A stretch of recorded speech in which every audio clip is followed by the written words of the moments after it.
Welcome to Wrecked, the Michael Rechtenwald podcast. My guest today is Ron Unz. Mr. Unz is the publisher of the Unz Review, an alternative media selection. Unz is a theoretical physicist by training with undergraduate and graduate degrees from Harvard University, Cambridge University, and Stanford University. In the late 1980s, he entered the financial services software industry and soon founded Wall Street Analytics, a small but successful company in that field. A few years later, he became strongly involved in politics and public policy writing, and has subsequently oscillated between software and public policy activities. Unz also served as a publisher of the American Conservative, a small opinion magazine from 2006 to 2013. Most recently, in the late 10s, he launched an initiative campaign to raise the minimum wage to $12 per hour in California and the rest of the country, based on ideas he had previously published on the subject. Although the campaign was unsuccessful, it played a major role in promoting the issue in the state and nationally, leading to the sweeping victories there and elsewhere in the years that followed. In 2016, Unz organized the Free Harvard/Fair Harvard slate of candidates for the Harvard Board of Overseers, headlined by Ralph Nader and running on a platform of abolishing undergraduate tuition. I'm also joined today by a guest host, Benjamin Ahdoot. Ben is a friend of the Mises Institute who introduced me to Ron Unz's work a few years ago. Hello, Ron. Welcome to Wrecked. Hey, great to be here. It's great to have you.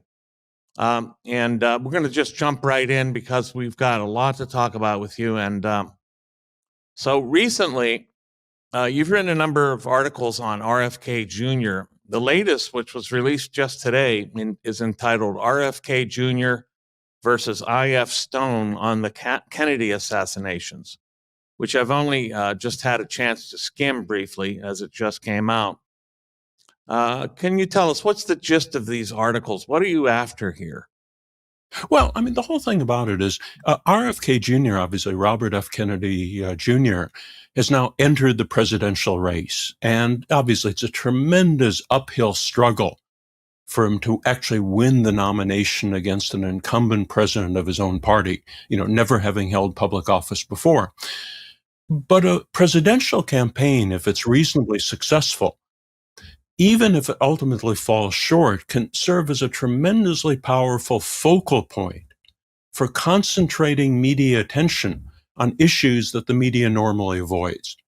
And in the case of Kennedy, I think one of those issues is very relevant to his personal background, and that's the assassinations of his father and his uncle roughly 60 years ago. And the fact that those assassinations played such a tremendous role in the course of American history over more than the last half century, but have really, the truth of those assassinations have received so little attention over the years that I think Kennedy's campaign might have a very good chance of opening a lot of people's minds on it. For example, just last year, Tucker Carlson broadcast a segment on his top-rated Fox News show describing, the very clear evidence that a conspiracy was involved in the assassination of John F. Kennedy. His segment was probably watched by his 3 million regular viewers, and it was also watched by 1.6 million people on YouTube. So we're talking about millions of people seeing those facts. And I think it's very possible more people got that information than at any time in the last 30 years since Oliver Stone's movie JFK was playing in the theaters, more than 30 years ago.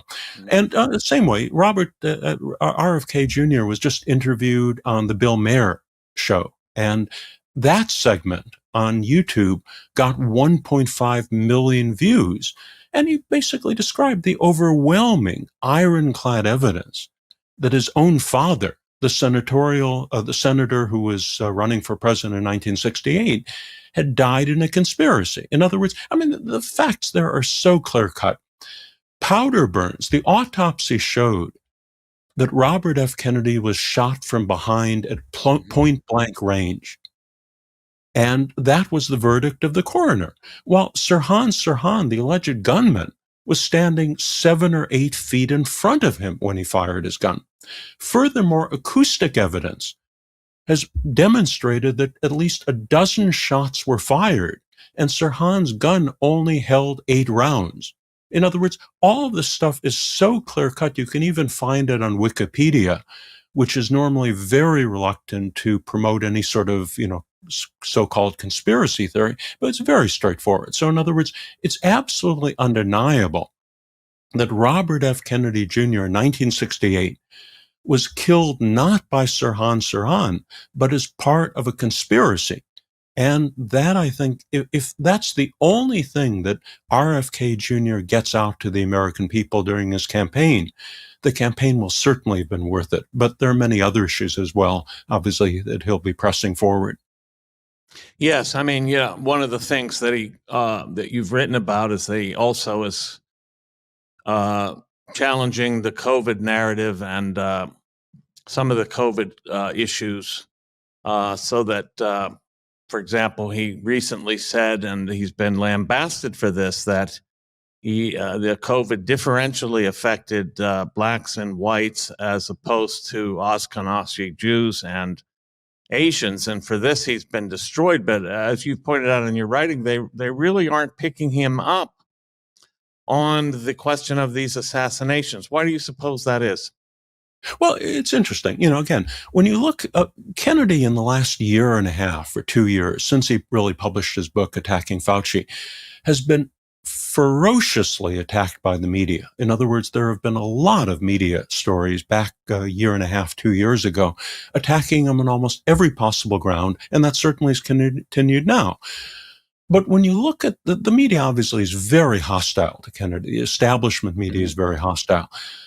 When you look at the things they focus on and the things that they ignore, I think that provides a very useful roadmap to what the establishment and the media fears. And the fact that, for example, virtually none of them have, basically about a year and a half ago, Robert F. Kennedy Jr. published a very long op-ed in the San Francisco Chronicle, one of California's largest newspapers, saying that Sirhan was innocent of his father's death and should be released from prison. He went over these statistics. He went over these facts. And about a week later, 2 weeks later, there were a series of vicious attacks by him on him in the media. None of those attacks mentioned the fact that Robert F. Kennedy had clearly declared himself to be a, quote, conspiracy theorist. I mean, normally the media attacks somebody for being a conspiracy theorist as their number one issue. But I mean, he published a big op-ed because he basically has such a strong case. If they attacked him on those grounds, the result would basically be that they'd lose all credibility. People would investigate the facts and they'd see that Kennedy was right and they were wrong. In the same way, for example, the recent attack on Kennedy over some of the statements he made regarding the differential lethality of COVID. And, as far as I can tell, based on all the evidence, the statements were incorrect. In other words, Kennedy should have been more careful. He should have been looking at the facts. And we have the data, for example, of what the mortality rates are in the state of California across different ethnic and racial groups. And they don't match what that original journal article said. So, Kennedy was mistaken on that.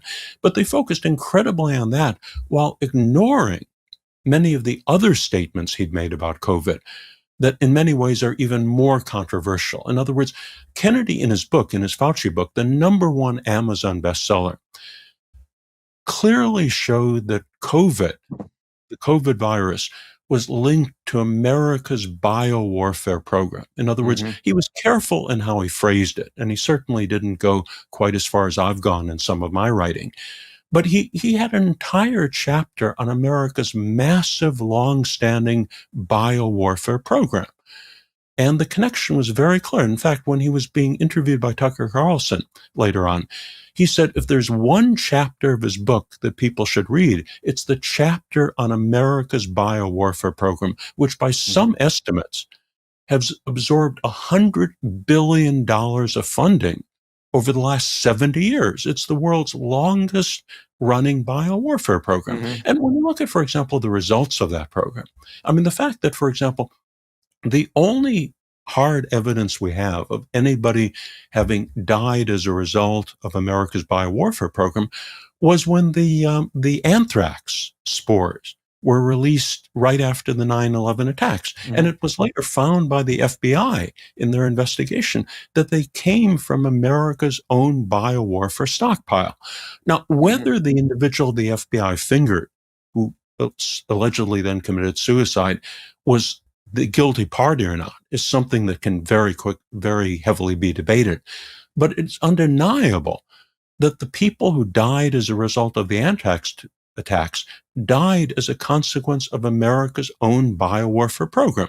And there's some very interesting evidence that came out later on regarding some of the financial beneficiaries of the massive increase in biodefense that followed those anthrax attacks. And in fact, there were some companies that were on the verge of going under, that government contractors, that then were rescued because of the ocean of American funding from the government that arrived because of those biowarfare attacks, because of the anthrax attacks.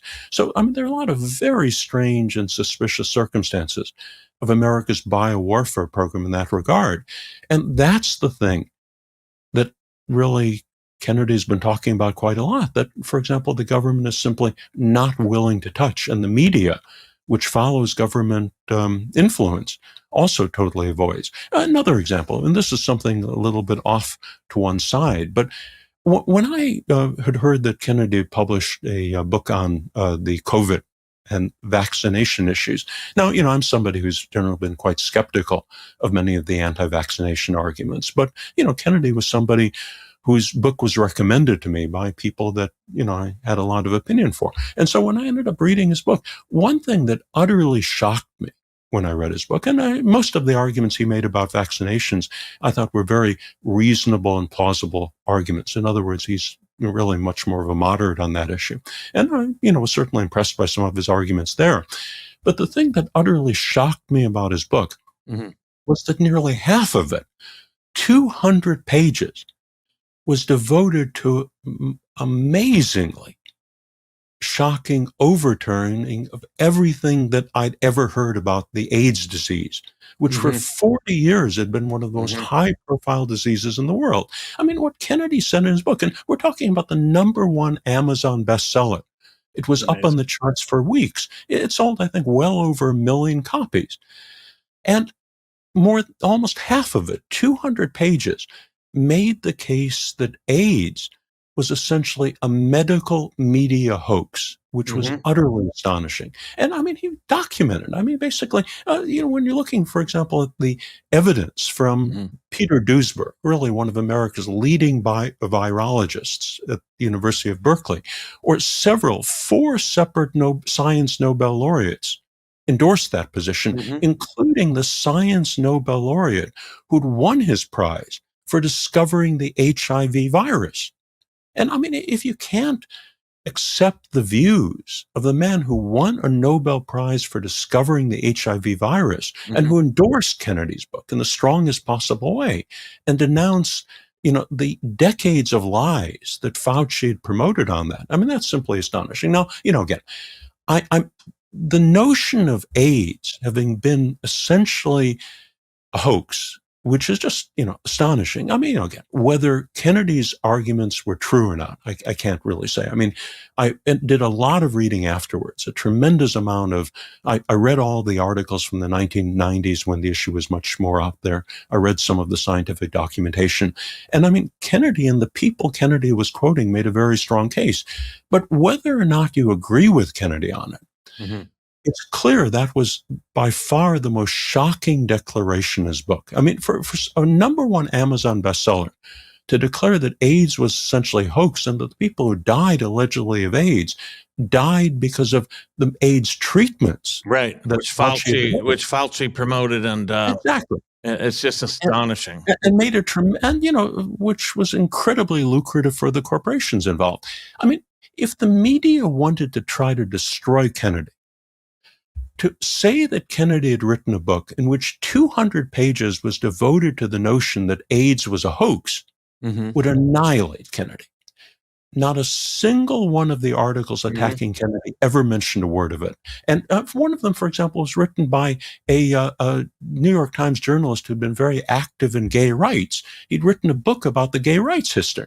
And I mean, obviously, he knows perfectly well, the issue of AIDS.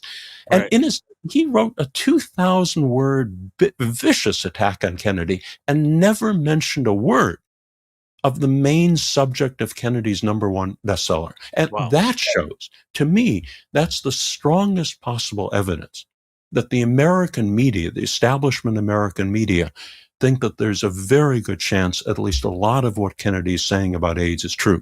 Because the media has more to fear on the subject than Kennedy. I mean, they could basically bring it up. But if they brought it up, people then would read Kennedy's book. People would read the other articles involved. They would see some of the documentaries. They would find out that 4 separate Nobel laureates, science Nobel laureates, had endorsed that position. Mm. And that astonishing story might suddenly come out there. So I can't think of any reason why the media attacks on Kennedy would have avoided that subject, other than many of the editors and journalists believing that there's a very good chance Kennedy might be right about that. Yeah, and then this would again show how murderous the regime really is. I mean, the commonality between these two things, the assassinations and these bioweapons, is of course a murderous state. So this is something they don't want to get to give any traction to whatsoever. Let's turn Exactly. Let's turn a little bit toward a little bit broader in terms of your website, Unz.com. Now, you've said in your own writing that you don't agree with a lot of what you publish on Unz.com. So I got to ask the question: why do you publish it? I mean, as some would put it, you're platforming, as they say, some controversial material, including some by white nationalists, leftists, and others. Now, I don't impugn you for this. I'd just like to know what you think. Why do you think it is important to publish a wide alternative media selection? Are you trying to establish what Karl Popper, for example, called an agonistic field where different propositions compete in an open forum? That's interesting. I'd never heard of that particular quote by him, but I mean, that's probably a fairly good description of what we're doing. Yeah. That's a really fairly good description. I mean, the whole thing about it is the domain of allowed speech in America over the last few decades, and especially the last few years, has been narrowing steadily to the point where, for example, if you think 20 or 30 years ago, what the op-ed pages of the New York Times allowed is very different than allows right now. And you have people, for example, being purged for simply making statements on a Twitter post that would have been conventional wisdom 5 or 10 years ago. I mean, it's really a ridiculous situation. So, I mean, when I launched my website, in a sense, the main reason I set it up originally was with the idea of providing a convenient venue for my own writings that I intended to produce. And when you're setting up a website, obviously, one of the issues involved is how to get people to occasionally visit it. Now, typically the articles I wrote, especially back then, tended to be much more long and detailed and infrequent. So, for example, I might write something every couple of months. And it seemed to me, obviously, if you set up a website, especially 10, 15 years ago, where something is only released once every month or once every 2 months, you'll, get very little traffic. So in other words, it seemed to me that it would be useful to attract a certain number of other writers or bloggers who could then provide daily content that would, create an audience, a built-in audience for when I occasionally released some of my own articles. And so it seemed to me at the time, I'd been noticing, I was a very strong opponent of the Iraq War. And one thing I noticed as the Iraq War was moving forward and, as the war began, was that you had really a range of alternative media outlets from very different ideological perspectives that all were contradicting the establishment view, the dominant mainstream neocon view on Iraq at that time, even though they might totally disagree on other things. They would all sometimes then be publishing the same individuals who questioned that. Like, for example, someone like Bill Lind, who was very much of a conservative, but he was actually regularly published on Counterpunch, Alexander Coburn's website. Or, for example, you had Paul Craig Roberts, who was being published on VDare, sort of a racialist website, anti-immigration website, but also published on Lou Rockwell and antiwar.com. So in other words, you have a situation where sometimes, the ideological dimensions are sometimes presented as a left-right monodirection. But it's actually much more multidimensional than that. And you many times have people, for example, who might be very strongly disagreeing about certain things, but also in agreement on other things. Yeah. And one of the interesting things I learned is, as I basically made arrangements with some of these websites to republish their stuff, I mean, probably about half or 2/3 of the material published on our website is simply republished from other sources, left wing, right wing, racialist, libertarian, just basically every sort of direction. I mean, the motto of the website I set up was basically to provide a convenient forum for important, controversial ideas that are generally excluded from the mainstream media. So in other words, we specialize in the sort of things that you would not find typically on the op-ed pages of the Wall Street Journal or the New York Times or the Washington Post. And in fact, one of the interesting things is as those publications have narrowed and narrowed their scope of anything they publish, some of those individuals then have, moved over to our website or other websites, or Substack or something like that. So, the idea is basically just to provide a very wide range of different perspectives that are important, controversial, and typically not found in the mainstream media. And it's sometimes interesting, it's the same thing with the Iraq War, that you have individuals who might vehemently disagree on most typical ideological issues, left-right type issues, but they might strongly agree, on the other hand, with regard to, for example, the Ukraine war, the proxy war we're now fighting with Russia on Russia's own border, or our policies towards China, or our COVID policies, or all sorts of issues like that. And, in fact, I mean, obviously, the strongest example of the fact that an awful lot of what I publish is not necessarily aligned with my own views came during the vaccination controversy. Because, my views, to be honest, on vaccination, on the whole COVID vaccination issue, really were never all that different from what you would find in the New York Times or the Economist or the mainstream media. While, on the other hand, most of the columnists that I publish were very strongly opposed to the vaccination campaign. I mean, they were some of the leading anti-vaxxers. And in fact, because of the website software I've developed, it makes it relatively easy for very extended discussions to take place, sometimes involving many hundreds or even 1,000 or 2,000 comments. So it turns out at one point, there was a lot of interest in having a sort of free, open standing discussion because there'd been so much negative reaction to some of my pro-vaccination pieces that I published. I think I ended up getting 2,000 comments on that, probably 99% of them hostile. That, once, I mean, basically the 2,000 comments became too large to really continue. There was then a demand to set up a few open threads where people could then debate the vaccination issue. And I think I ended up having 3 successive open threads that ended up totaling, plus a few of the articles we had, I think 2 million words of comments on the vaccination issue.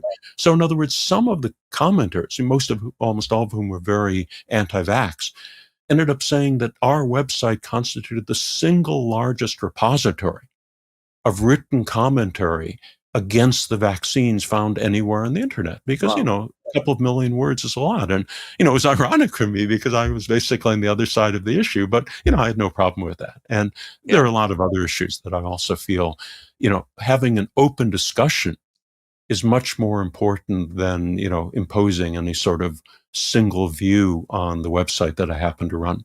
Yeah, like the science, so-called, right? I'm going to turn it over to Ben, who's going to ask a couple questions, I think. Thank you, Michael. Great to have you on, Ron. You don't shy away from controversial topics, and the material on Unz is so controversial, and some of your own writings. How has this affected your own kind of your personal life? I mean, you're up in San Francisco. It's Palo Alto.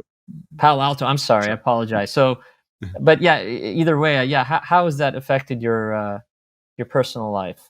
Well, I mean, to be honest, it really depends. In other words, a certain number of people I've been friendly with for many years really were, utterly shocked by some of the items I wrote in my American Prava series. Now, it's interesting because, for example, in some cases, they were initially shocked, but then gradually, when they sort of absorbed the material, looked at the references, and sort of, in some cases, it took a little bit of time for them to sort of absorb such shocking, statements or shocking declarations.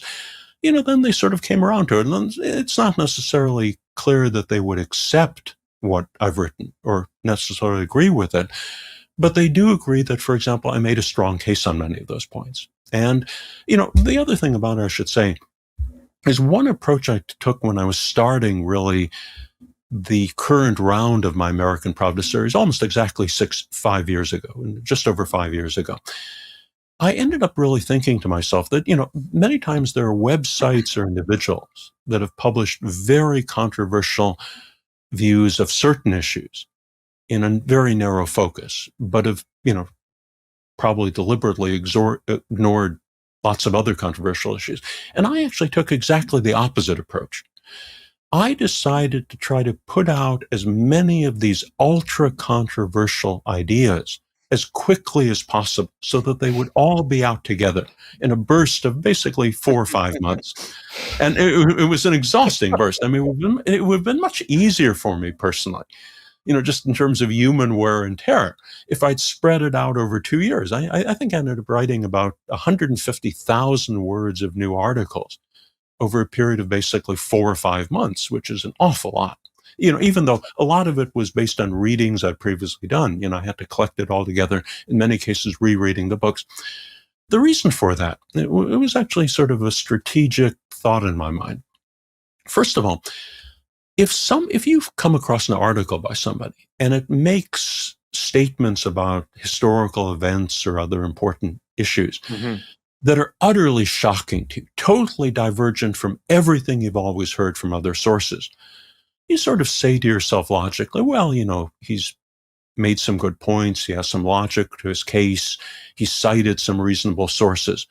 But you say to yourself, is it really plausible that all of these people I've been reading for 10 or 20 or 30 years, all of these media sources, none of them have ever mentioned that one thing? In other words, everything else they've said is entirely correct. Everybody knows all that other stuff. But how could they have left out this one dramatic thing, say the JFK assassination? In other words, I've been reading the New York Times for 30 years. How in the world could they have left out the truth about the JFK assassination if they were so careful about everything else? But when you bring up so many of those other issues together, all at the same time, you're really knocking so many separate holes in the established narrative of reality that most people have accepted, that it obviously takes a tremendous amount of, effort for somebody to digest all those shocking things. But once you see that it's not just one thing that the media left out, but it was many, many things, that the media has been dishonest not about one item, but on so many other items, in a sense, their credibility reinforces each other. Another factor is that many individual people might have, who, sort of been interested in areas of alternative views, might have one item that they themselves have investigated very carefully. And they're outraged that the media never covers it, that the media is dishonest about the one item, but they've never investigated other items. So when you bring up their issue in conjunction with all these others, the fact that you're basically presenting what they knew to be true about something that the media never covered enhances your credibility about all these other issues that they've never investigated themselves. And it's the sort of thing, then they start looking into some of these other issues and they say to themselves, well, if this website is finally out there telling the truth about the JFK assassination, where so few other websites on the internet, even so few alternative websites, get into those sorts of controversial details, Mm-hmm. then maybe I should at least give some consideration to all these other controversial issues they're raising. And, again, I mean, we publish a very wide range of views. And I think the overwhelming majority of views we publish are views I do not agree with. I think are probably factually incorrect. Mm-hmm. So, I'd probably stand behind 99% of everything I've written over the years, but, Mm-hmm. not necessarily the views of these other people. But to put it out there, I think it's important to get it out there. And in some cases, over the last few years, many of these issues that I've written about myself first came to my attention when I read them in articles by people who I, had a lot of skepticism towards, or even, for example, some of the commenters on our website. I mean, our website is very lightly moderated. So we probably attract more extreme and outrageous commenters than almost any other website anywhere on the internet. And, many of those people have very strange ideas about certain things, Mm-hmm. ideas that I'm almost sure are completely wrong. Mm-hmm. But every now and then, they bring up an idea or cite a reference that I then investigate and find out is probably correct. And that's actually been one of the main sources of sort of the raw material in my American Prava series. In other words, Mm-hmm. basically just reading the comment threads on my own articles and sometimes the ones on my own website. Yeah. So, the whole thing about it is when you're talking about basically, in a sense, flooding the zone of critics, bringing up so many different controversial issues all next to each other, it also makes it much less the other factor I should raise is that, when I first started raising some of these controversial issues, I was a little bit concerned, would we be blasted by, for example, the ADL? Would we be blasted by, for example, many of the organizations that police the internet? And by putting so much of this controversial material out there so quickly, I think I raised the stakes and made it much less likely that they would try to attack us. Because, if they attacked us, and if they then caused people to discover the website and start reading so much of this different material, I mean, the results might, be very negative for them. And in fact, Sure. one thing I did with regard to the ADL was I then quickly wrote an article on the true history of the ADL, which is very, very different than most people really know about. And, it's basically, it just passed its 100-year anniversary. And, it's a very powerful, influential organization. But when you read the documented true history of where it began and why it began, and some of the things they'd been doing over the last few years, I wasn't at all surprised that the ADL then stayed very far away from the website. And after publishing one short anonymous blog post criticizing us, they basically stayed very far away from us since then because, the only thing they could do is basically keep silence about us and try to make sure that nobody found out about the material that we publish. Ron, I was going to just ask you that question, but you answered it. And I was going to ask you, why do you think someone like Kennedy is being, just kind of dogged like he is being, and you're being let off scot-free? Exactly. Exactly. And I mean, it's like, why do you think you're being let off the hook, given given the articles you host in your series, including the article "The Oddities of the Jewish Religion"? I mean, Exactly. You wrote an article called "The Oddities of the Jewish Religion," and then of course, another one on the Holocaust. That I think that one had 3,000 comments or something and then you had to stop it at some point. You had to stop the comment section. So, and they've totally let you off. But going back to Kennedy really quickly, there's a really good article on your site called "Did Israel Kill the Kennedys?" written by Laurent Guyenot. And in it, he points to some evidence that it was actually the Israeli Mossad. So I'm wondering, and I agree with you when you say that if all RFK Jr. does is basically raise awareness to the fact that his father's assassination and his uncle's assassination was a conspiracy, and he has said he thinks it was the CIA. So if that's all that he does, then he's done a lot. I'm wondering what you think about the idea that it was the Mossad, and I'm also wondering how much will he be open to this idea, and will he be open to talking about it? Because I think it's just kind of the irony of all ironies. It is he is right now being blasted as being an anti-Semite, and it looks like there's a strong evidence to suggest that the Jewish state killed his father, and he will not. Meanwhile, he's going on an apology tour as well. Exactly, and he's gone on an apology. Yeah. Exactly. I mean, I've actually written quite a lot on that subject myself. In fact, my pieces came out. Guillaume has written, he wrote a book, I think, a year or two earlier than that, which was actually one of the sources for my writing, but on the Kennedy assassination.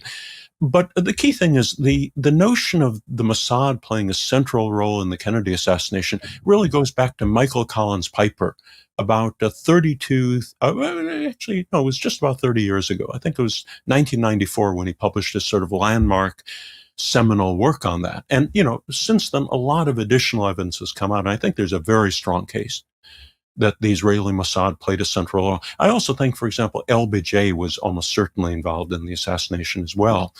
And those are the sorts of aspects of the JFK assassination that are almost never discussed by 90, 95%, 98% of JFK researchers. In other words, those are considered too hot for most people to cover. And I think the evidence is really very strong. In fact, some of it, I actually presented in my own articles for the first time, but I mean, a lot of it goes back to Michael Collins Piper, other researchers in the last 20 or 30 years on that subject. Now, Kennedy himself has obviously been very careful to focus on sort of the starting point. In other words, and which is exactly appropriate. In other words, you can't get to any of these other issues of the JFK assassination until you finally break open the cover-up that for 60 years has been keeping the American public, most of the American public, and especially American elites, mainstream American elites, ignorant of the fact that it was a conspiracy, that Lee Harvey Oswald was not the man who killed JFK, just like Sirhan was not the man who killed Robert F. Kennedy Jr., his brother, 6 years later. So the whole thing about it is what Robert Kennedy right now is doing in his campaign is exactly right. He's focusing on the basic question of, was there a conspiracy involved in the Kennedy assassinations? And once you open that door, I think then people can start asking themselves, well, who was involved in the conspiracy? Who might have been involved? What's the evidence? And so, I think basically until you open that door, in fact, as he tweeted out when Tucker Carlson had that segment on the JFK assassination last year, Robert F. Kennedy tweeted out the fact that it was the most courageous segment aired on television in 60 years. I think it may have very well been the first time anyone in mainstream broadcast television in 60 years had explicitly said that John F. Kennedy was killed in a conspiracy. I mean, it certainly would be the most recent time in 30 or 40 years on that. I mean, we're talking about, the highest rated cable news show, Tucker Carlson show. And it was watched probably 5 or 6 or 7 million people probably got that idea. And Robert F. Kennedy's segment on the Bill Maher show picked up another 1.5 million views. Ron, let me just jump in. Do you think that this, in fact, having RFK Jr. on and allowing him to say what he said on his show had something to do with Tucker Carlson's eventual losing that show from Fox News? It wouldn't surprise me. I mean, again, Tucker Carlson, was willing to cover so many different explosive topics, obviously the Ukraine war being something we've been covering very heavily, that there clearly were an awful lot of different groups gunning for him. Right. And, whether it was all of them together who finally kicked him off or, one of them more than the others, it's very hard to say, but it would not surprise me at all if that JFK segment was certainly part of it. I mean, again, nobody in 30 years since, Oliver Stone's movie JFK was in the theaters had said something like that to as many millions of people. And, when the American people gradually decide that they've been lied to about the Kennedy. I mean, the John F. Kennedy assassination was probably, arguably, the most famous single event in the 20th century.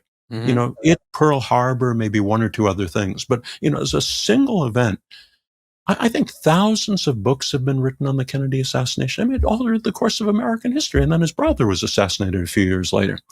If people conclude that the American government and the American media lied about it for 60 years, I mean, they would then be much more open to so many other things that the media has been covering up. I mean, it's once you knock a hole in the wall, once you knock a hole in the dam, all the water starts rushing through. And I mean, to take, for example, my case, I consider myself a well-educated, knowledgeable individual. I've been very interested in public policy for decades, since I was in high school or college. And until about a dozen years ago, I never once suspected there was anything suspicious in the JFK assassination. Not the slightest suspicion, or the Robert Kennedy assassination. In other words, I certainly knew from reading the newspapers that there were all these assassination conspiracy books, all of these theories floating around, but I just dismissed them all as total nonsense because that's how every media source I absorbed handled them. In other words, whether it was the New Republic or whether it was the New York Times or whether it was the Wall Street Journal, every media source seemed to dismiss them as total nonsense. And so I just, naturally realized it was ridiculous. And then when I suddenly, came across, it was actually when I watched the JFK movie by Oliver Stone. And I just, it seemed like a very strange movie, all those crazy things in it. I assumed it was entirely fictional. But one or two items in the movie just made me a little bit suspicious. And when I started browsing in the internet, I suddenly discovered that was part of the official narrative. And it seemed ridiculous. So, at that point, I started reading a couple of books and became more interested in it. But what really shocked me then was, I know a few people who, I would consider sort of members of the elite media establishment or the elite academic establishment. And I just very gingerly raised the issue with some of them of whether there was anything suspicious about the JFK assassination, whether it might have been a conspiracy. And they privately told me flat out, absolutely. They'd been convinced for decades it was a conspiracy. But they'd never said a word because they didn't want to lose their standing. They didn't want to lose their credibility. They didn't want to lose their influence. So I really wonder what fraction of the elite media or the elite academic community privately, quietly, has all of these beliefs, but none of them will say it publicly. It's the sort of thing, you have a situation where, nobody is willing to admit what they privately believe about something because they assume none of their friends believe it. And instead you have a large number of them. This is how the regime keeps people in line too. Exactly.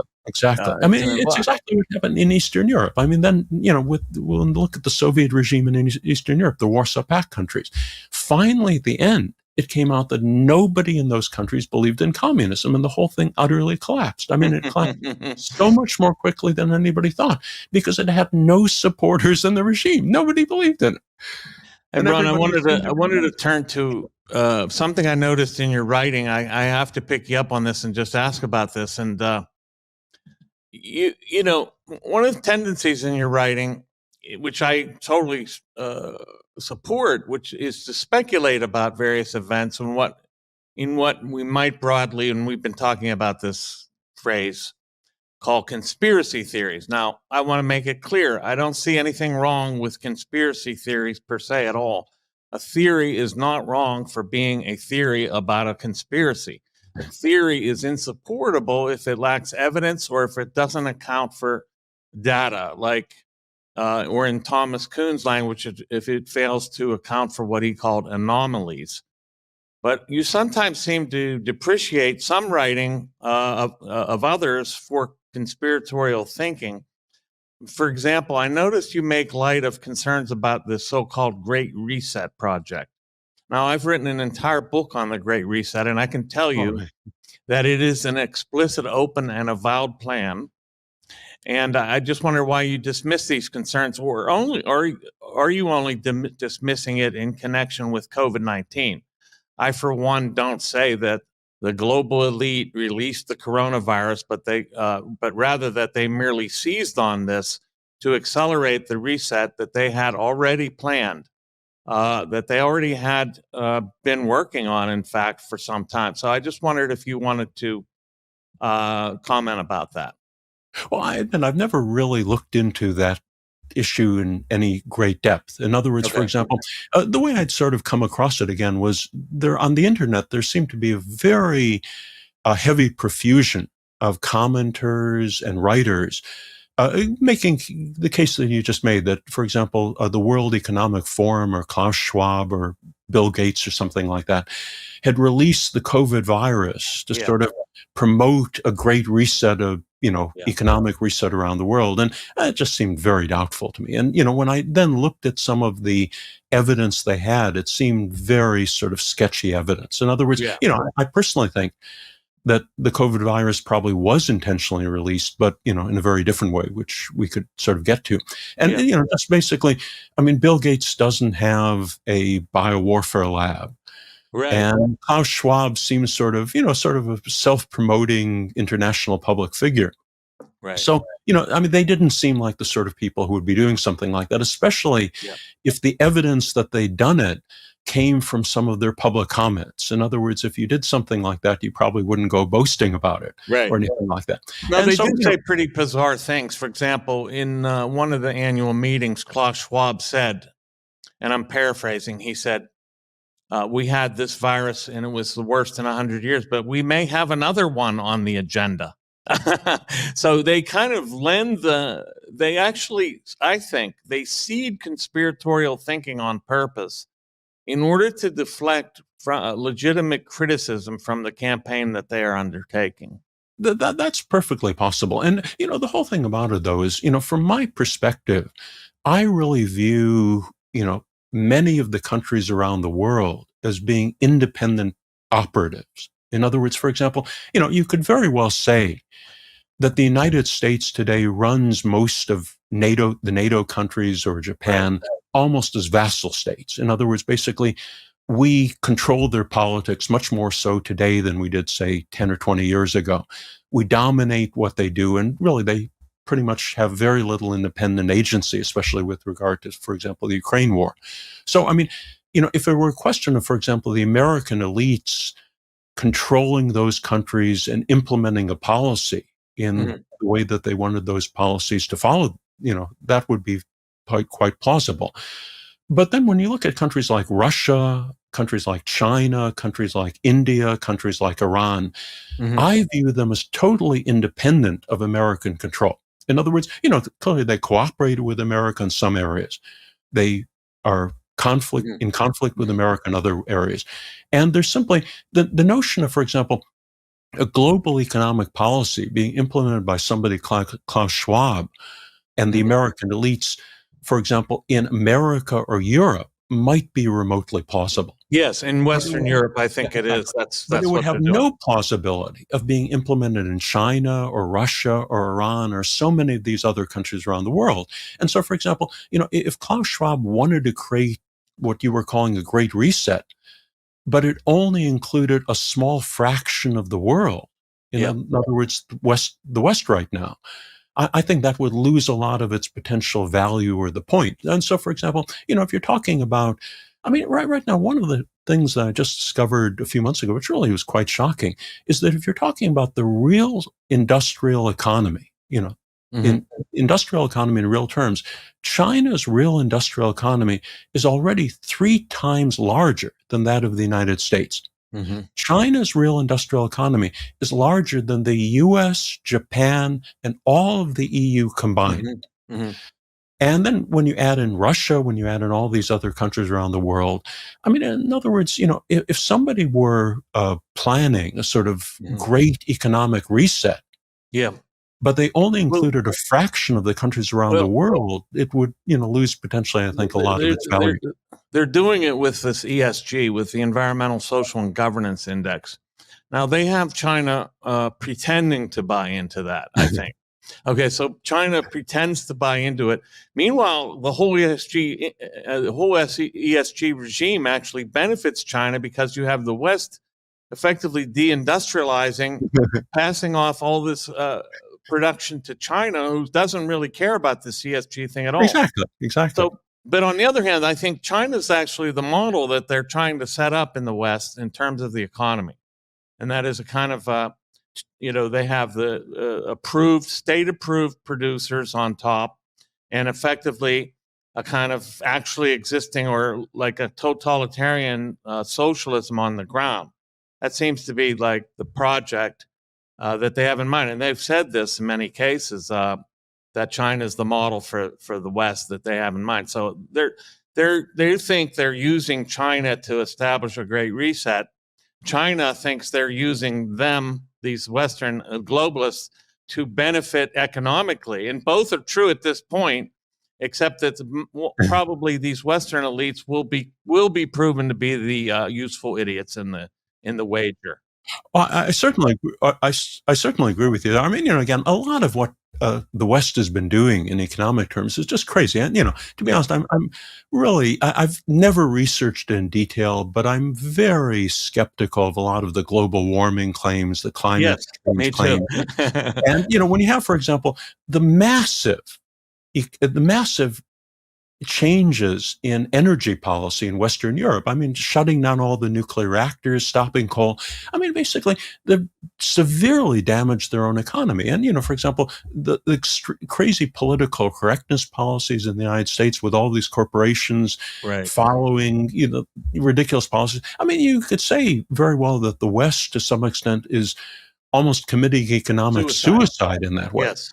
And, but I don't think that would be the intent of the secretive elites in the West to destroy themselves. I think they're just stupid or crazy or something like that. In other words, I think it sounds very funny, but I think a lot of these ruling elites get their view of the world by reading the same biased newspapers and media sources that we're endlessly criticizing. In other words, I think it's a sort of self-reflective process. So it's ideology, you think? Exactly. It's basically just a sort of mistaken ideological direction. In other words, you have the journalists writing it because they'll be fired if they don't write it.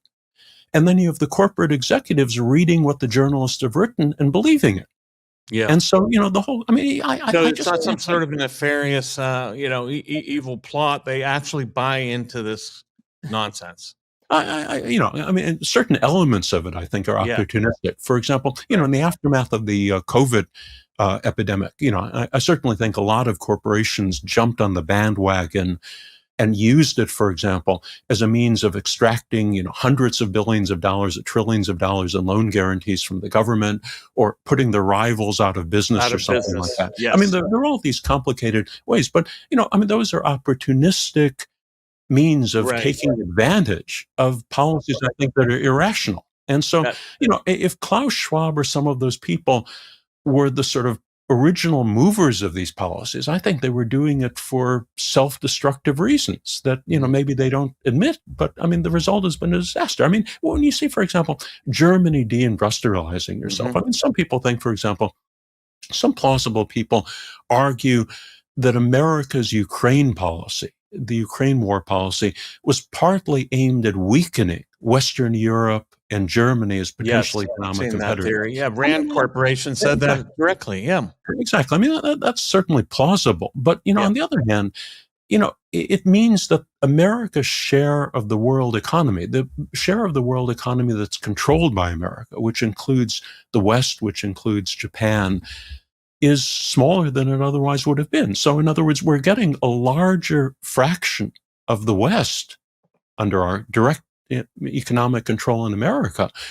But I mean, by severely damaging the economies of our most important allies, in the long run, I think we're losing out to Russia and China. And I mean, the whole thing about it, look at, for example, our totally irrational policy against Russia with regard to Ukraine. I mean, the whole thing about it is, you've probably heard of the Thucydides trap. In other words, for the last few years, people have made the point that America and China were inevitably going to become rivals because a rising China and a reigning America were inevitably going to move into a conflict with each other, possibly even a military conflict.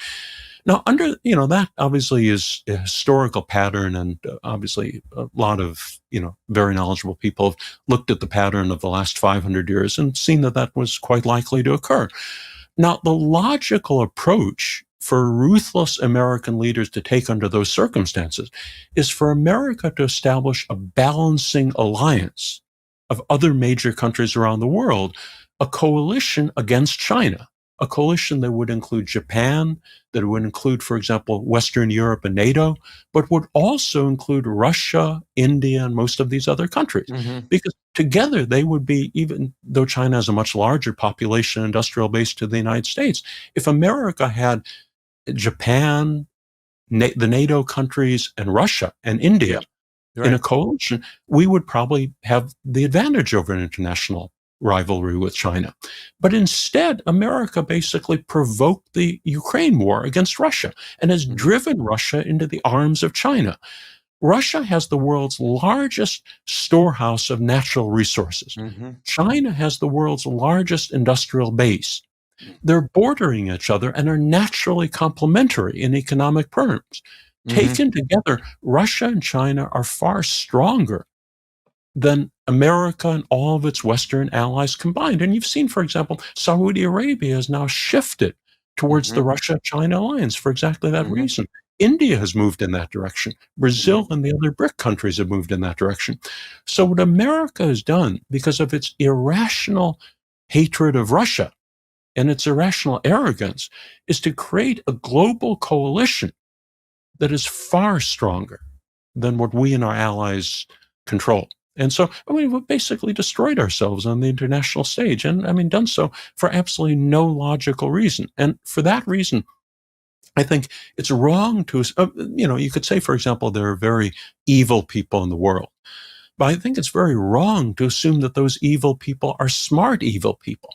Many times they're stupid evil people and engage in behavior that simply is utterly irrational from the point of view of simple geopolitical self-interest. It's amazing, but these elites seem to fail upward too. You notice, like the worse they do in any particular position, they get promoted for it. The worse they do, the more they're promoted. Exactly. Take, for example, the Iraq War, which, it was one of the worst geopolitical disasters in American national history.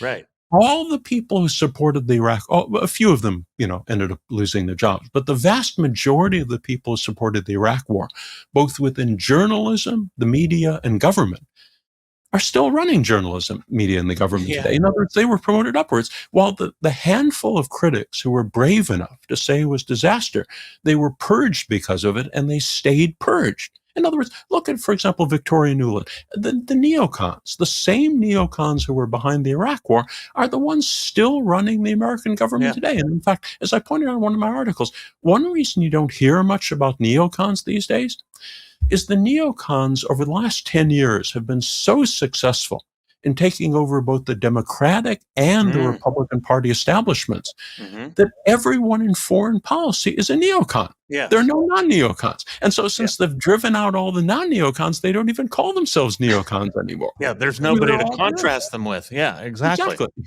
Yeah. I'm going to let Ben jump in here. Thank you. There's so much. Let's move from geopolitics to political theory, perhaps, right? For sure. Well, there's so much I want to ask you, but I think given that we are on the Mises podcast and, Misesians and Rothbardians, I'm sure all the Rothbardians out there want to know why you are not a Rothbardian, meaning it seems, for example, in one of your articles that I read, the one about the Holocaust, you mentioned that you aren't a libertarian. And I was just wondering why. I find it to be the most logically consistent political theory as far as the state is concerned. Rothbardianism says that the state is inherently illegitimate. It's based on taxation. It's a monopoly on the use of force. And so it seems that is kind of the root of all of our problems, is this monopoly on the use of force, the monopoly to tax, the monopoly to create laws. I don't know how much thought you've given this stuff, but and I'm sure you're aware of Murray Rothbard. I'm wondering what your thoughts are. Well, I've never really been that ideological in that way. In other words, I sort of look at things on a case-by-case basis. And, clearly, for example, there have been some geopolitical entities over the years that have followed very much of a libertarian perspective. I mean, probably best example would be a place like Hong Kong, which had tremendous economic development with extremely, open-ended free market principles until, relatively recently. But I mean, there are many other countries that have done very well in a very different way. I mean, take, for example, Singapore, Lee Kuan Yew's Singapore. I mean, it achieved amazing results following policies almost exactly the opposite end of the spectrum. I mean, it was a tiny postage stamp of a country, but I mean, very centrally run, very tight government controls. And, there are pluses and minuses to those different approaches. And, for example, when you look at countries of the last few decades, I mean, China obviously is not a libertarian country by, any possible remote stretch of the imagination, even though, I've actually heard from people that on a low level economic basis, probably China is actually more free market than the United States. In other words, it has fewer regulations, fewer Yes. sort of I've lower seen this level argument too, economic yes, from Exactly. Austrian economists Right. in Exactly. China. Yeah. But still, I mean, the commanding heights of the economy are obviously run by, the Communist Party and the government. Mhm. And China has achieved tremendous economic results. I mean, they lifted 700 million people out of poverty. I mean, no country in the history of the human species has had economic growth rates as rapid as that of China in such a short period of time, over a period of 35 or 40 years. Now, those growth rates followed Deng Xiaoping's shift towards the free market. In other words, under Maoism, China had some successes, but much, much less. And then in the late 70s, when Deng decided, to shift in a more free market direction, I mean, China simply took off and they had tremendous results. So, I mean, the Chinese economic development system certainly is not an argument necessarily against the free market, but it does make the case that something that's very far removed from absolutely free market libertarian policies can be extremely successful. Absolutely. Well, if they have a market like the West to tap into, if it weren't for the Western markets, they wouldn't have been able to accomplish. Right. Yeah. So Well, the source, the source of the prosperity, the source of the wealth is, is the market, and so there would be no market for the it would have taken longer. In other words, basically, and obviously without Western technology, it would have taken much, much longer. But I mean, in a sense, China was simply fitting into the Western market. In other words, basically, they simply set up companies that produce goods and mostly goods, but also sometimes services at a more efficient and cheaper basis than was produced in the West. And so, then they encouraged Western corporations to move to China and set up their production facilities there. So, certainly it would have taken China much, much longer without the support of the Western corporations and the support of the American market and the support of Western technologies. But I think China probably would have gotten there anyway, but over a much longer period of time. And in fact, one of the things about it is I've actually been quite interested in China for very long, really going back to the mid-late 1970s. And I really had expected China to do very well once Deng then shifted towards the free market, simply because I looked at Hong Kong, I looked at Taiwan, I looked at Singapore, I looked at the other East Asian countries like, South Korea. And, you could see that they had done very well under those circumstances. So China, with so many cultural similarities to that part of the world, you'd expect to do very well as well. Though, China, I mean, did even better. I never would have expected that in 40 years, China would have ended up really moving to the point where it had, 3 times the size of the American real industrialized economy. Yeah. Let's move to our last or next to last question, I think, and that is censorship. It's something that you have experienced and should know quite a bit about in terms of your website. I've talked about this in my book, Google Archipelago, and I know that, for example, Facebook will not allow links to Unz.com, and that Google certainly downranks, if not disappears, many of your links and so forth. So, what do you think has been the effect of such an information and opinion control regime over the past 10 to 20 years, and how can we break this regime's grip over discourse? Oh, it's a huge problem. I mean, obviously, if you go back 30 or 40 years ago, we had 3 television networks, we had a few major newspapers, we had a few major magazines. Centralized control of the distribution of information was tremendously great at that point. And, that's why, for example, with something like the Kennedy assassination, very few people found out about it. And it was just chance circumstances that almost anybody found out about the details that, of what really happened. Once the internet came along, and you had basically the notion of anybody being able to set up a website and get their information out there, suddenly there was a perception that all of that would be permanently ended, that we would suddenly have a free-for-all, free market information. And for quite a few years, it really was that way to some extent. Mm-hmm. I think a turning point was the growth of the major internet gatekeepers. I mean, the social media gatekeepers, Facebook, Twitter, Instagram, Google, and obviously Google, the search engine gatekeeper, Google, and to a lesser extent, Bing. And once basically they became so tremendously dominant, a handful of companies, they could then begin to impose their will on the internet. So, again, most websites still can write what they want. There have been actually a few cases where websites like, for example, Andrew Anglin's Daily Stormer was actually kicked off the entire internet, which is really, it's, I think only 1 or 2 websites anywhere have suffered that sort of blow, where they've basically been completely eliminated from the internet. But in most cases, it's simply access to the website that is removed. For example, in our case, and I must say, it's an interesting story because we'd been publishing incredibly controversial material on our website for several years now, really going back about 10 years.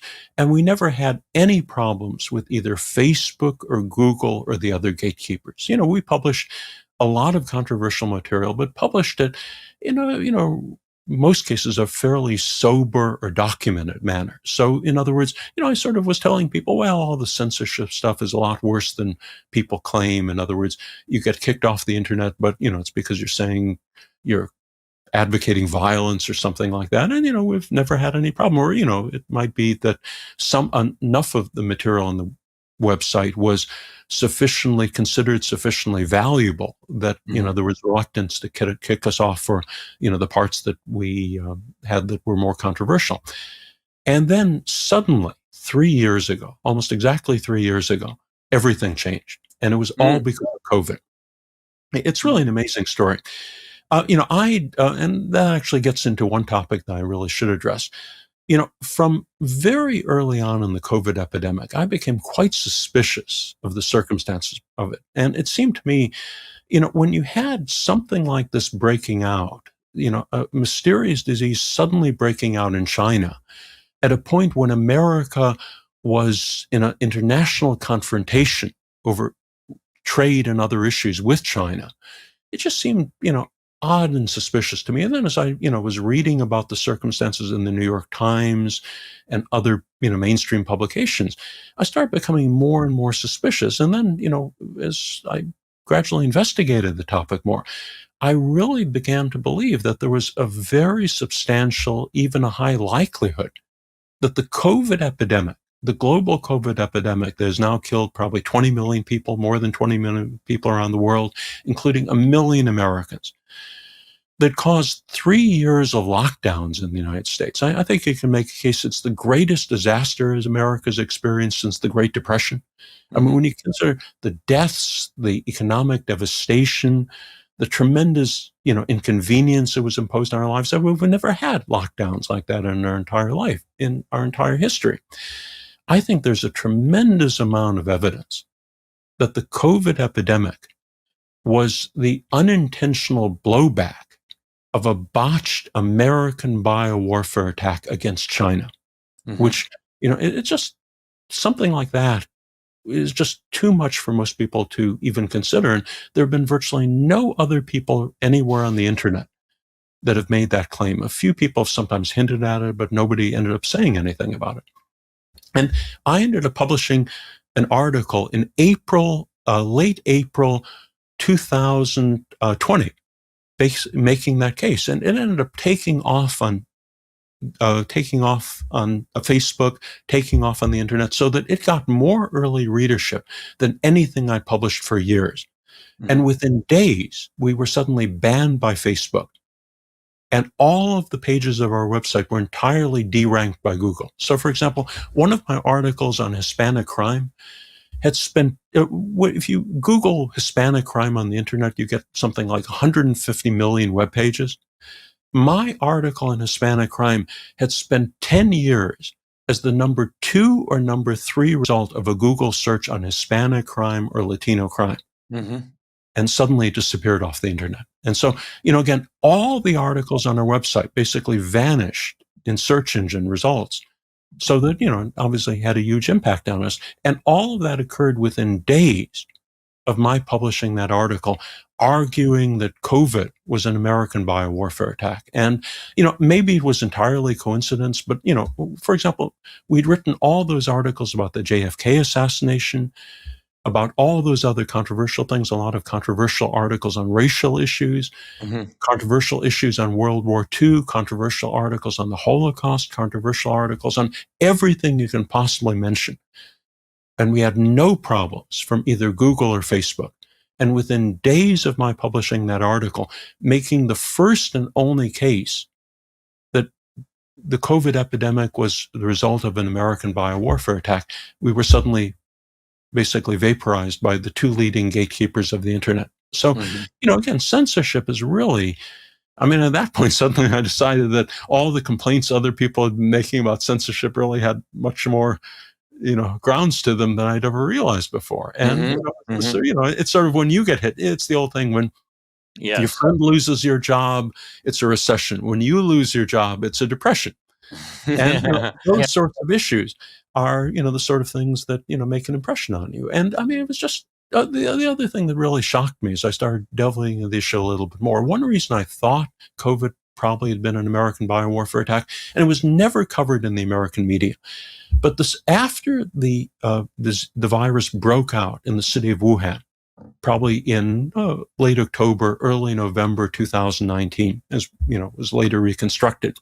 It gradually spread around to other parts of China, and obviously China only found out about its existence right at the end of that year, and it was only in early to mid-January that it suddenly made the pages of the world's newspapers.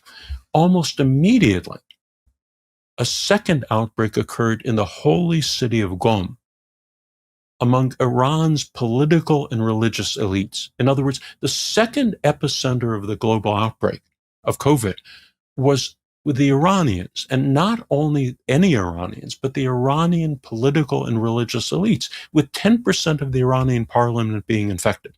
So, when you think about it, we ended up, the American government ended up assassinating Iran's top military commander. Mm-hmm. I think it was January 2nd of 2020. Within 3 weeks of that, the Iranians' top political and religious elites had been infected by a mysterious, dangerous virus, and many of them died from it. They're the only political elites anywhere in the world that have suffered in significant numbers from COVID. And they were infected before the virus had even noticeably appeared in Italy, which was the third country in the world.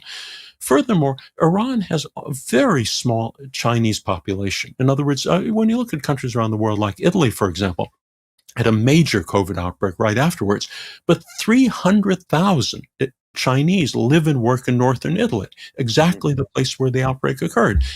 There was an outbreak in Spain. 150,000 Chinese live and work in Spain.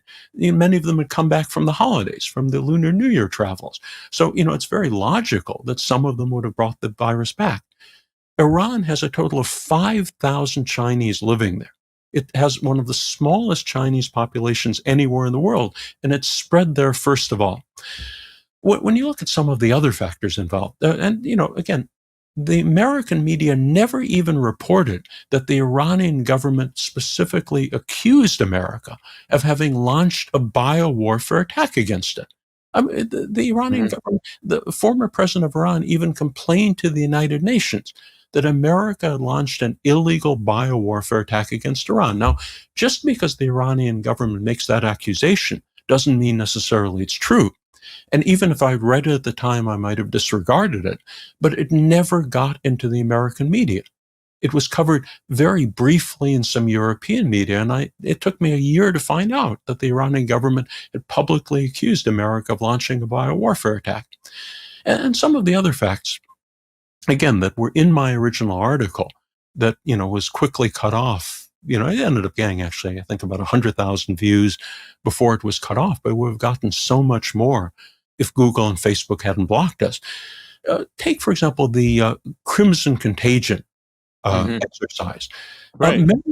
America's top biowarfare advocate, Robert Cadillac, in the Trump administration, beginning in January 2019, had spent 8 months running something called the Crimson Contagion exercise to prepare America's state and federal authorities for defense against the possible leakage of a dangerous COVID-like virus if it suddenly appeared in China. 8 months of exercise on that. And a virus of exactly those characteristics suddenly appeared in China a few weeks after the end of that exercise. So, it's the same thing happened with the Clade X exercise as well. Clade X, which was conducted at Johns Hopkins. Oh, exactly. Exactly. Yeah. The whole thing, here's the issue involved. And, obviously, at the time, there was a lot of focus on the World Economic Forum. Is that the one you're talking about? Yeah, they actually held a simulation as well with John Hopkins. And this was just prior to COVID as well. Exactly. But, I'm not saying that, again, I'm not going back to that theory that the World Economic Forum did this. I'm just saying, isn't it interesting that we have these two, at least there's also another one, which was Event 201. That's even more. Event 201, that was the one I was thinking of. Yeah, Event 201 is even closer to the COVID scenario altogether. It's the exact same scenario. It's a lethal coronavirus, and they also predicted all of the eventualities of the COVID crisis, including lockdowns, riots, unemployment, inflation, everything. Predictive programming. Exactly. The only thing there is you have to really, when you're looking at something like, potential coincidences like that, you have to sort of step back and take a restrained view. For example, there was that movie, what was the movie that came out about 10, 15 years ago? Exactly, on a worldwide disease outbreak. There's a couple of them. A couple of them have been made. I was thinking of, it came out about 12, 13 years ago. And it covered exactly, in other words, when I saw the movie just about a year ago, it was amazing how accurately predicted all of these things around the world. In other words, lockdowns, a disease spreading actually from a bat, supposedly, battles over vaccines, vaccine controversies. I mean, all of those sorts of things. So, in other words, it's easy to imagine that, public health authorities or Hollywood film directors would have looked at the realities of a global outbreak and, sketched out, for example, the things that could possibly happen and, would have basically incorporated that into their planning sessions. So, that's why, for example, both Crimson Contagion, Event 201, all of these other things have to sort of be viewed in a restrained light. And also, for example, there have been these exercises going on for, probably 10, 15 years since the original SARS epidemic in China about 15 or 20 years ago. So, again, I think the timing is really quite critical. And the reason I focus on the Crimson Contagion exercise is it was an exercise run by America's top biowarfare advocate. In other words, the person responsible for biowarfare in the Trump administration. It ran for 8 months, and the virus appeared probably 7 or 8 weeks after the end of that exercise. And again, it was talking about a virus suddenly appearing in China. Yeah. spreading around the world, a dangerous respiratory virus. So it doesn't prove anything. But when you have America's top biowarfare advocate running an exercise for 8 months that ends right before the appearance of a virus very similar to what his exercise is meant to defend America against, it raises all sorts of issues. Now, my personal reconstruction of the COVID outbreak is I don't think there's any evidence that either Robert Cadlick or any of the people involved in that exercise were aware of what was about to happen, or any of the people involved in Event 201 or that other exercise you talked about. My scenario, which I think is the most plausible one, is it was the release of the virus, the COVID virus, was a rogue operation by elements of the Trump administration. In other words, Trump, I don't know if you followed some of the things that went on in the Trump administration, but Trump was not in his control of his own administration. For example, when Bolton ended up ordering the arrest of that top Chinese executive, what was her name? The number 2 person at Huawei. Right. Apparently, he did it without even informing Donald Trump. In other words, he ordered the arrest when Donald Trump was having a friendly dinner with the president of China. And it was basically a stop race. And Trump told him afterwards, didn't you realize who we were arresting? I mean, what's going on there? And basically, he did it probably partly to torpedo our relations with China, which, is a tremendous international incident. So elements of the Trump administration, they would sometimes hide his executive orders from his desk, hope that he would forget about them and wouldn't issue them.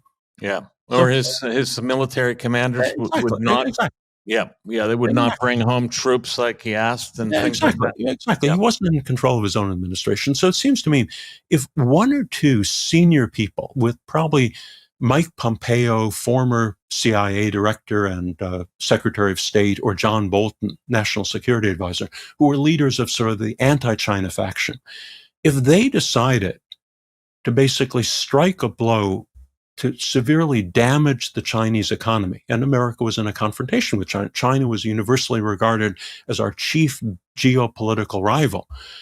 It would have been relatively easy for one of them, to put together a small group of conspirators and basically take advantage of America's infrastructure, biowarfare infrastructure. In other words, all of the lower level people involved in the operation would have assumed it was completely, fully authorized black operation. In other words, we were striking at China, which everybody knew was our most dangerous international rival. And we would be releasing a virus that potentially would severely damage the Chinese economy. Now, the whole thing about COVID is its fatality rate was quite low, probably 0.5% roughly, maybe 1%, somewhere in that range. But it was extremely contagious. And individuals who've had a lot of experience in biowarfare, including the American biowarfare infrastructure development in our decades of biowarfare, agree that the best way to damage an economy is to release a virus that's only moderately lethal, but extremely contagious, because it forces the country then to react with lockdowns, with other measures that will severely damage the economy, and it spreads rapidly. And so it was really amazing that China was lucky enough to discover the existence of the virus before it spread throughout the entire country. In other words, the idea was that China would have suffered exactly the sort of 3 years of lockdowns and economic devastation that America suffered. I mean, that was basically the target. And as it happened, China imposed the largest single lockdown, not only in the history of the world, but a lockdown that to some extent involved, I believe it was 700 million people, basically in all the cities and towns around China who were locked down or at least under some restrictions. I think something like 150 million people were locked down for at least a period of a couple of months. So this would require that the plotters had believed that this could be contained in China. Exactly. Right. I mean, the whole thing about it is it clearly was an utter disaster. It spread then. The Chinese basically were able to stamp it out, but then it started spreading around the rest of the world. It spread to, obviously, Iran might have been a secondary target. In other words, they might have released the virus in Iran. But then it spread to Italy, it spread to Spain, it spread to our other allies, and it spread to the United States. Now, the whole thing about it is a few months before the public health crisis erupted around the world, the World Health Organization had done a study on which countries around the world were best capable, best prepared for an epidemic. Any sort of epidemic would occur. And do you know what country was ranked number one, the best prepared country in the world for an epidemic? No, I don't. The United States, far and away. Well, According to those international studies, we were ranked number one. Britain was ranked number two. China was all the way down towards the middle of the ranks. So in other words, if people had simply looked at these international studies of who was best prepared to cope with an epidemic, they would have said, well, even if it leaks back to the United States, we'd be fine. The other factor is when the original SARS epidemic occurred in China, it was natural, and I think it was 2002, 2003. It wasn't as contagious, but it was much, much more deadly. I think it had a 20 or 30% fatality rate. There was tremendous fear in the rest of the world that it would spread around the world, fear in the United States. I don't think it killed a single American. In other words, it got to the United States, but in such a minor way that I think a few people suffered a little bit of illness. Nobody died. It killed almost no Westerners. A handful of people, I think mostly actually Chinese, in Europe died from it, a handful of people here and there. So, in other words, and same thing with MERS, the MERS epidemic, another coronavirus. It started in the Middle East, I think it was around 2007, 2008, something like that. Very high fatality rate, I think 30, 40% fatality rate. Again, people got worried around the world. It never really spread outside the Middle East, and not a single American died of MERS. So, in other words, if we're talking about a rogue operation, not something that goes through 100 Pentagon planning stages and endless meetings in the United States, but something basically run by a small handful of conspirators in the Trump administration, they basically would have said, well, America, according to all these international reports, is best prepared for any sort of disease epidemic that might occur. In addition, we know that SARS never hit the United States, MERS never hit the United States. So, it's very unlikely that this virus that we're potentially releasing in Wuhan, China, will hit the United States either. And if it does, we're basically prepared for it. The other thing I should mention, and that's one of what I regard as the closest thing to a smoking gun on this scenario I'm talking about, it was actually what finally came out and what prompted me to write my article in April. It turns out, once the virus started spreading to the United States, tens of thousands of people were becoming ill, thousands of people were dying. The American intelligence agencies became very interested in arguing that they were not the ones responsible for the gigantic disaster. In other words, they had not been asleep at the switch.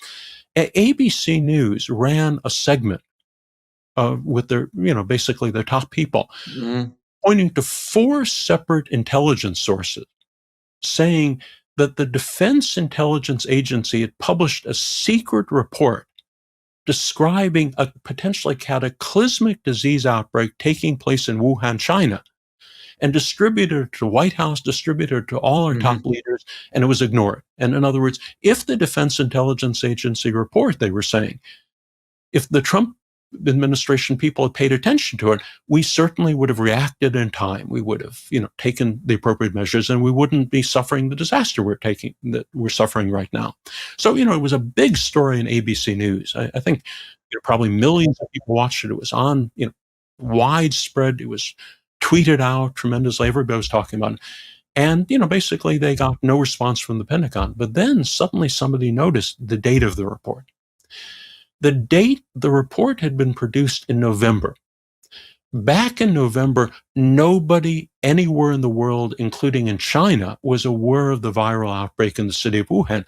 Probably at most, maybe 10 or 15 people in the city of Wuhan were starting to feel a little bit sick at the height of flu season. So there's no way anyone in the world could have been aware of that. So the Pentagon then immediately came out and said the report never existed. I don't care whether there are 4 separate intelligence sources on that secret report. The report never existed. But then a week later, Israeli TV confirmed the fact that the report had existed, and it had been distributed to NATO and our NATO allies and Israel. So in other words, there was independent confirmation of the existence of that secret report, which had been produced in the second week of November, which was exactly the point when the virus was first infecting the earliest number of people in the city of Wuhan, and nobody else in the world would have been aware of it. So in other words, what probably happened in the case of the conspirators, they decided to play it even safer for America. And they probably leaked intelligence information to the Defense Intelligence Agency, basically saying, we've heard that there's some sort of epidemic going on in the city of Wuhan. Which we're causing, yeah, right. Well, that part they left out. But I mean, yeah, right. All they would have had to do is say, well, we have an intelligence source, in China that's reported the fact that, there's some sort of epidemic breaking out and you should write a report, send it to the White House, send it to everybody. So, with all of that, with all of those, reinforcing factors, I think there's just a tremendous amount of evidence. Oh, and one other point I should make. What was the article that you would point people to read this?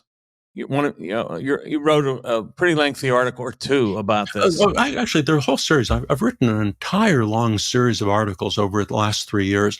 Probably the place they should go is there's a section on the website called a COVID biowarfare section. It's on the right-hand column and includes all those articles as well as the key excerpts from the articles, because these articles are long and there's an ebook. In other words, it comes to probably a total of about 100,000 words across all of those different articles. Yes. But, the key elements of it can be summarized in just a few paragraphs. I've also done quite a few video interviews on it, summarizing. I've seen the ebook. In fact, I downloaded it and read good parts of it. Yeah. One other interesting coincidence I should point to, which again got some traction on the internet, but not as much as it deserved. The city of Wuhan, China, I'd never even heard of the city of Wuhan, China, even though it's a big city, 11 million people. China has a lot of big cities. It turns out right after the epidemic started breaking out, a couple of people pointed out that in late October, right at the end of October, Wuhan had been the site for the World Military Games, and 300 American servicemen participated, along with 11,000 military participants from all over the world. That was exactly the point in time that later reconstruction argues patient zero was infected. So in other words, the first infection in the city of Wuhan probably occurred right around the time 300 American military servicemen were in that city. Now, China is a closed society. If you were trying to smuggle a dangerous virus into a country like China, it might be a difficult thing to do. But if 11,000 military servicemen from all of these different countries around the world were visiting China, were visiting Wuhan for the games, including 300 American military servicemen, it would be an ideal opportunity to slip in one or two agents in that group of 300 and have them just release the virus. In other words, it would be a very easy thing to release the virus somewhere in the city of Wuhan and then assume it would spread as rapidly as it did. But this kind of discounts the lab leak theory in a sense. They said, the Wuhan lab that was producing viruses, and so there's the question about that. How would that play into it, or were they just using the Wuhan lab as a limited hangout type theory, so that it would deflect from this particular reality, this particular incidence of the virus being planted in effect?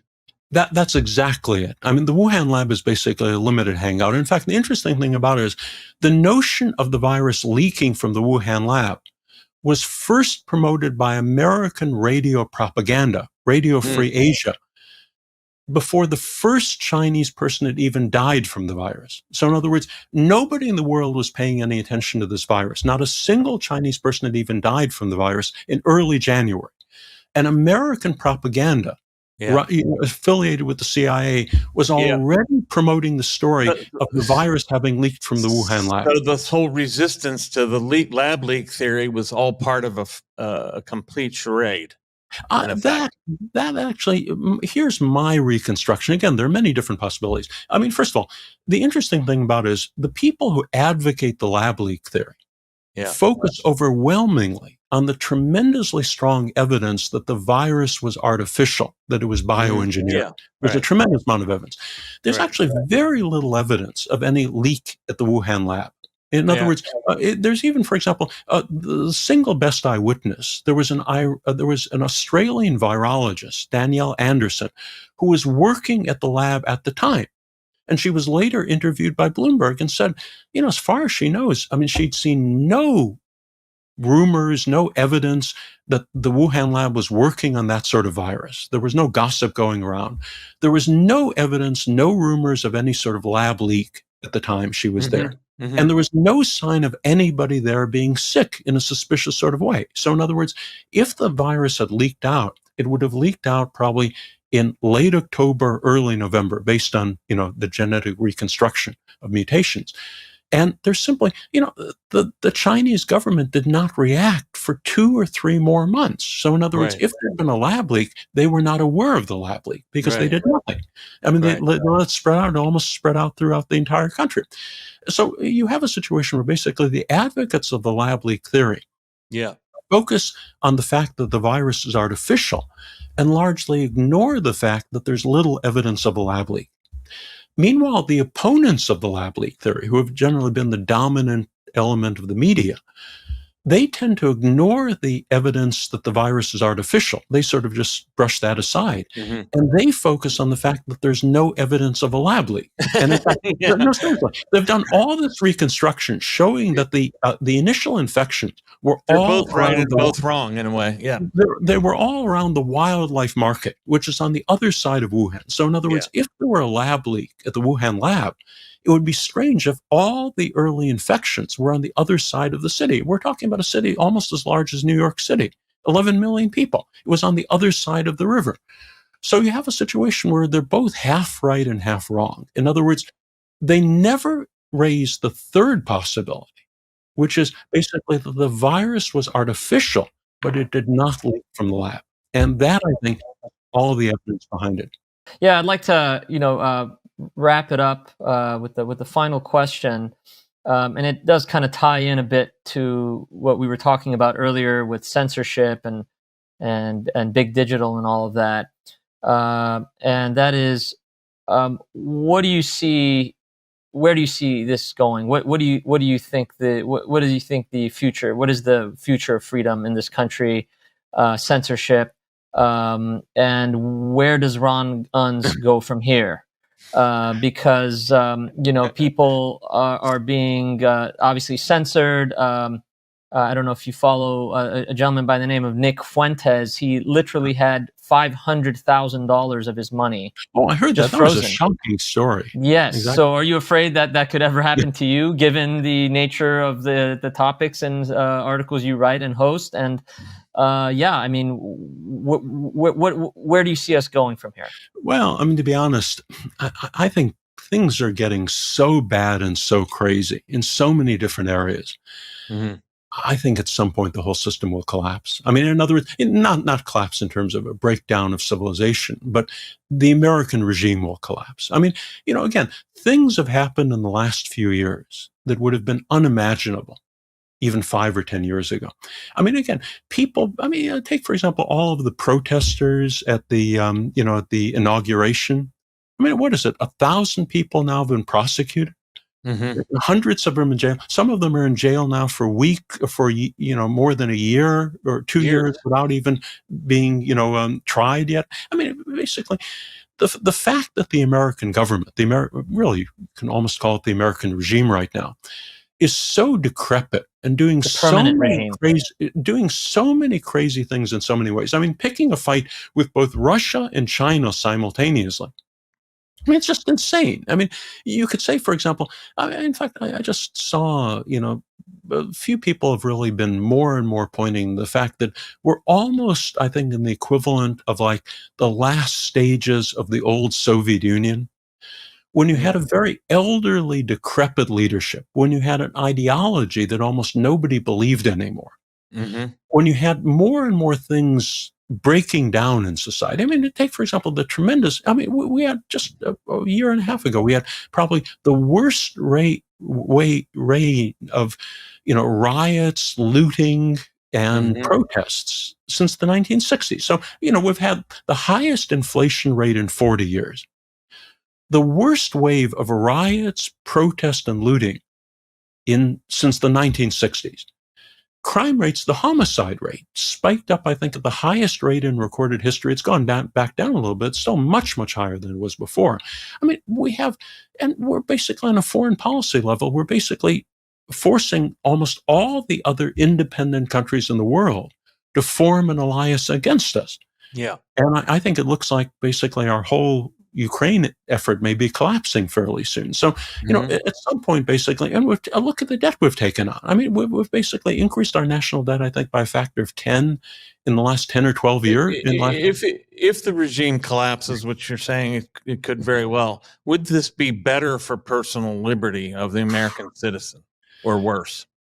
It'll be dramatic. I mean, again, it depends what sort of collapse we're talking about, how it collapses, what picks up the pieces afterwards. I mean, obviously, the people who lived in the Soviet Union suffered tremendously in the decade after the collapse occurred. And perhaps something as bad as that would happen in the United States.